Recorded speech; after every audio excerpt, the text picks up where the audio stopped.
আপনি যখন নিজের ঘরে নীরবে কান্না করেন, আল্লাহ তখন ফেরেশতাগণের উদ্দেশ্য করে বলেন, কোন জিনিস আমার এই বান্দার চোখে পানি আনলো? ফেরেশতাগণ বলেন, আপনার বান্দা সুখে নেই, আপনার বান্দা অনেক দিন হাসেনি। এই বলে ফেরেশতাগণ কান্না করতে থাকেন এবং আল্লাহকে বলেন, হে আমার রব, আপনি জানেন আমার এই বান্দার হৃদয়ে কি রয়েছে। অতএব আপনি তার জন্য সবকিছু সহজ করে দিন।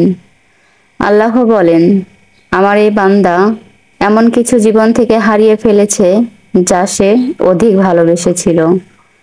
অতএব আল্লাহ বলেন, আমি শপথ করছি আমার বান্দা যা তার জীবন থেকে হারিয়েছে এর চেয়ে উত্তম জিনিস তাকে এনে দিব, যা দেখে দুনিয়া ও আখিরাতে সবাই বিস্মিত হবে। আলহামদুলিল্লাহ, সবকিছুর জন্যই আলহামদুলিল্লাহ।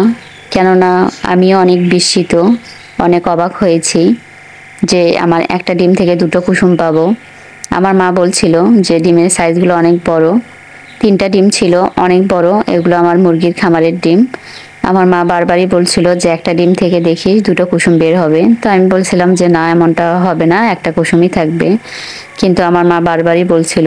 তো ওখানে আমার মা 3টা ডিম ভাঙলো, 3টা ডিম থেকেই কিন্তু 2টা করে কুসুম, অর্থাৎ 6টা কুসুম বের হলো। আমি ভাবতে পারিনি যে একটা ডিম থেকে দুটো কুসুম পাবো। তো সবকিছুর জন্যই আসলে আলহামদুলিল্লাহ। তো আজকের মতো আমার এই ভিডিওটি কেমন লাগলো অবশ্যই তা কমেন্টে জানাবেন।